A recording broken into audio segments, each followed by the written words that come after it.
YouTube, what is going on today? Today, I'm bringing you my very early 2024 NBA preseason predictions. Yes, we're going to be covering the entire regular season, the awards, and the playoffs. So without further ado, let's get on to the regular season standings. Now, I just want to mention, Damian Lillard and the whole Miami business. I'm honestly picking the fact that he's going to the Nets. Hot take, but this whole thing could be totally messed up because of it, but I'm gonna roll the fact that he's just honestly gonna stick with the Trailblazers. Anyways, let's forget about that. Let's move on to the predictions. So as you see here, I got the preseason standings ranking. I'm gonna go the first 5 teams. These first 5 teams, it really doesn't matter the order. There's really no shockers in here. Portland at 11 could be kind of a shocker, but who knows? And the whole Lillard situation, we just do not know yet. Next 5 teams, so this should be 10 through 5. So we got the Clippers, the Warriors, the Kings. A big drop off from last season. They were the 2nd seed in the West last season. The 3rd seed in the West last season. It was the Grizzlies at 2nd, but this is just going to be a tough video. This is going to be a tough prediction here, but I'm putting them at 7. I think that they'll drop down that low. And the Wolves at 6, the Wolves are an interesting team.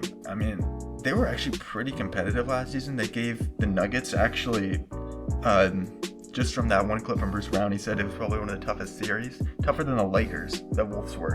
And the Wolves almost beat the Lakers in the plan. I don't know. I have a little bit of a high for the Wolves, so I'm putting them at 6. So, come up here now, we have the top 5 in the West. So, no surprise, I'm putting the defending champs at 1, the Denver Nuggets. Honestly, I could see them at 2 or 1. I don't see them being any lower next season. I don't see how this Jokic guy cools off.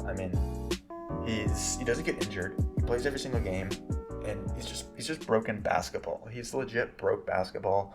It's insane. He's going to be at 1. The Lakers at 2. This is a tough thing. I think the Lakers are really the only team in the West that can really give the Nuggets a good fight. But the only problem is Davis and LeBron's health. They filled out the roster. They got more pieces now with Gabe Vincent and Taurean Prince, I believe, and I think they're gonna get the 2nd seed this year. I think they're gonna be a top 3 contender in the West. So for the 3 seed, the Suns is an interesting one. It's just Beal, Booker, Durant, and the role players are decent to borderline, not the best, but teams with just pure star power and no defensive anchors or no players that really are really honing on defense. It's going to be tough to see how they play out in the playoffs, but I think that they can be around where they were last year in the standings. So I'm putting them at 3.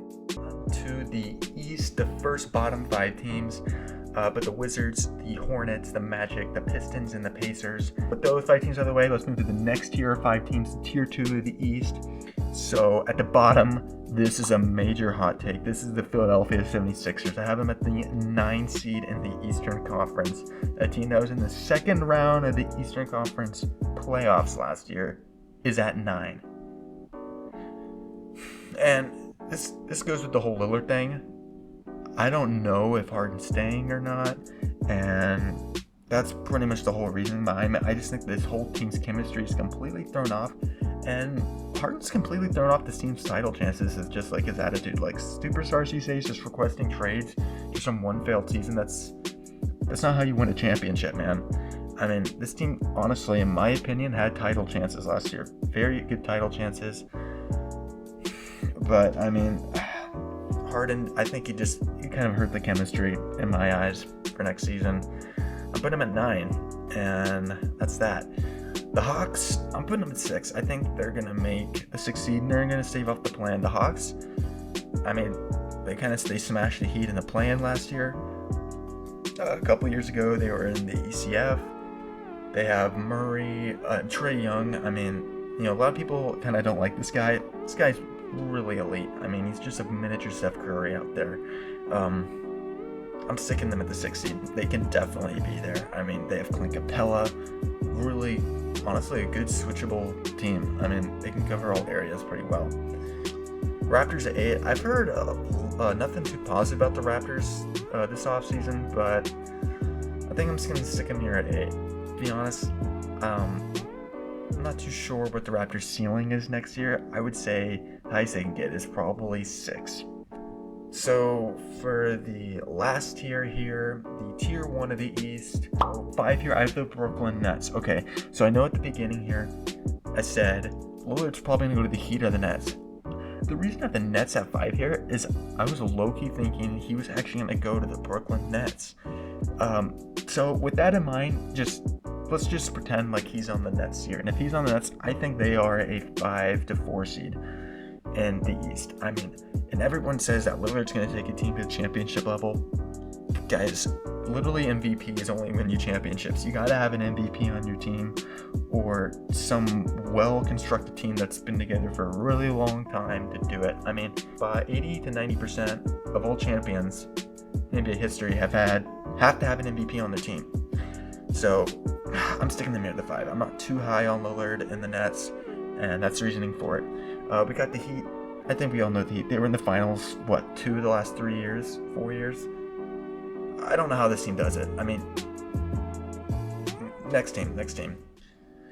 Boston Celtics.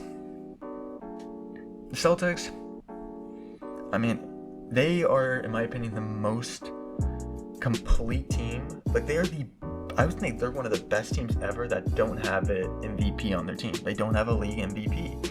And that isn't championship material. You have to have an MVP on your team. If Tatum wins MVP one of these next 2 years, I feel so high. I mean, even without Tatum winning MVP, like, this team can win a championship. I mean, they're so young. It's just they fit like the timeline and the mold for an up-and-coming champion. That's what I'm just saying. And I think they're going to be a 3 seed this season because they have Porzingis and some other roster changes. So I don't think they're going to be as dominant in the regular season as we've seen them in the past. And that's the reasoning for it. 2 is the Cleveland Cavaliers. This is kind of my random throw in here, my kind of outlier run. Cleveland, probably their ceiling is a 2 seed or might not even be a 2 seed in the East. But I think this team honestly can do it. I mean, they have Donovan Mitchell, Garland, Cedi Osman, Okoro. They got good shooters, good versatile players. I mean, Mitchell is an elite. He's not an elite player, but he's a really good player, really good offensive player. Number 1 seed is the Bucks. The Bucks is the biggest question for me. This team is the oldest team in the NBA. I'm honestly thinking maybe I shouldn't have them here at 1 just because of their age. They're the oldest team in the NBA. It's going to be hard for them to get 1 seed with Giannis just going off and on all night, but they did it last year.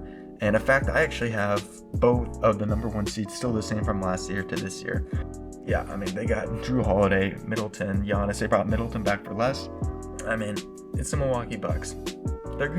I guarantee you they're going to be a top 5 seed next year. So with the MVP, since they're a 1 seed, they're in the East. You guessed it. It's Giannis Antetokounmpo. Pretty much, I really think it's going to be 1 of 3 big men to win the MVP again next year. I mean, analytically, those guys are just so dominant. Jokic, Giannis, and Embiid, they cover about every aspect of the game. And for Defensive Player of the Year, I'm going to go with a guy who's been in the contest before. He's got close to it, or at least in contention, and that's Bam Adebayo from Miami Heat. Bam is an elite center. I mean, this guy, he's so agile. He's the modern day center. I mean, agile. He's 6'9", really quick. I mean, great defense. If you watch basketball, I think you know how impactful Bam Adebayo can be. Most improved, I have Cade Cunningham on here. So we have Coach of the Year. Coach of the Year, I'm going with Mike Malone of the Denver Nuggets. A Clutch Player of the Year, I'm going to have Damian Lillard. All that out of the way, I want to move on now to the playoff standing and who I think is going to win the NBA championship. Here's a playoff bracket. As you can see, I have some different teams here. I actually have the Clippers making it into the playoffs. They're going to win the plan, beat the teams, whoever that would be a matchup for them in the plan based on my standings in the previous slide. That's just how it's going to be. The Kings, they're at 7. They're going to lock in the 7. Sixers, they were listed as a 9 in my preseason standings rank. They will be in the 7th spot in this, and the Bulls, also a 10 seed, will make the playoffs. So first round, I mean, it's going to be the Denver Nuggets. The Clippers, this team is old. They're wearing out. Their time is over. It's the Nuggets. Next series here is going to be the Grizzlies and the Mavericks.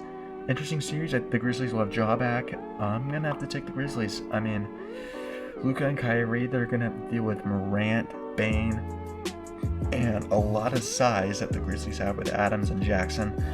Next year we got the Suns and the Timberwolves. Suns edging them out in 6 games. The Lakers, they're gonna smash the Kings if they're healthy. I mean, they have a good filled out roster with Vincent, Reeves, and obviously Anthony Davis and LeBron James. They have the most star power in the NBA, hands down. So it's Lakers and in 5 games.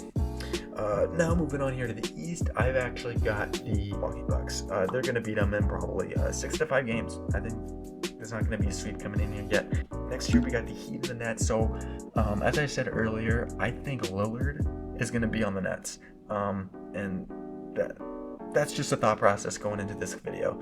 And with that in mind, I have the Miami Heat sweeping the Nets. Yeah.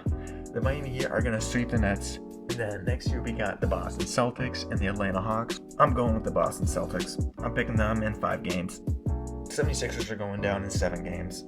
No, I take that back. They're going to go down in 5 games.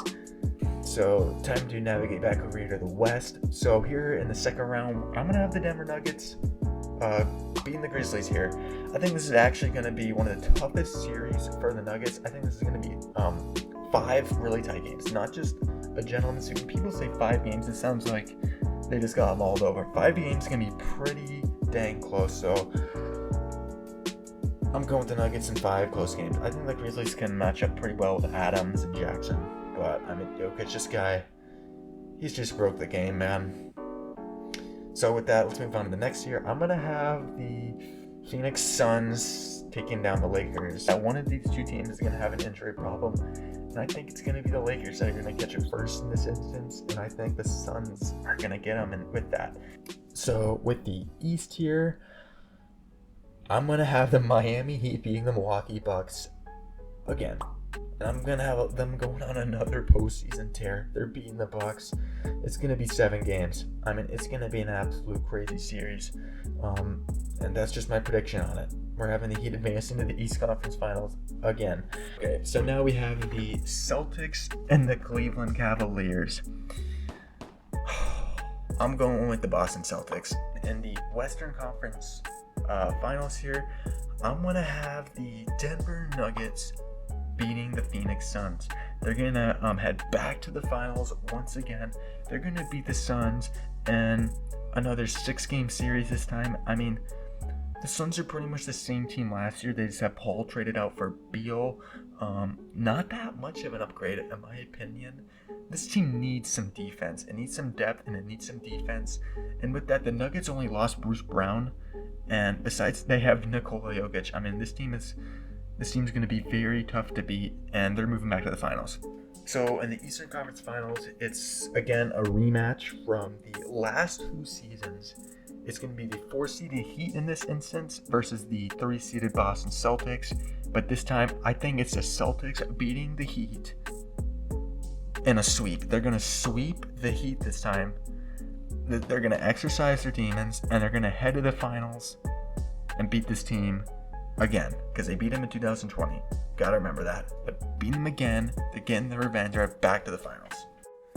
Now we're in the NBA Finals. So this was actually my playoff prediction last season when the playoffs were starting for the 2023 season. So last season I had not my preseason predictions, but my playoff predictions for last season. I had the Celtics and the Nuggets in the finals, and I'm having them here again.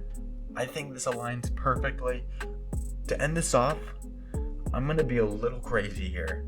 I'm picking the Boston Celtics. They're going to take down the Nuggets in 6 games. I'm in. Jason Tatum will win a championship. Brown will win a championship. I'm going to have Tatum winning Finals MVP. I mean, this will be the first time in a very long time that a non-MVP player has won the NBA title. They take it home. They will be the 2024 NBA champions. And that's it. So Boston Celtics taking home the chip. And that's it for this video. Thank you guys so much for watching. It's been a good ride, and I'll see you guys in the next video.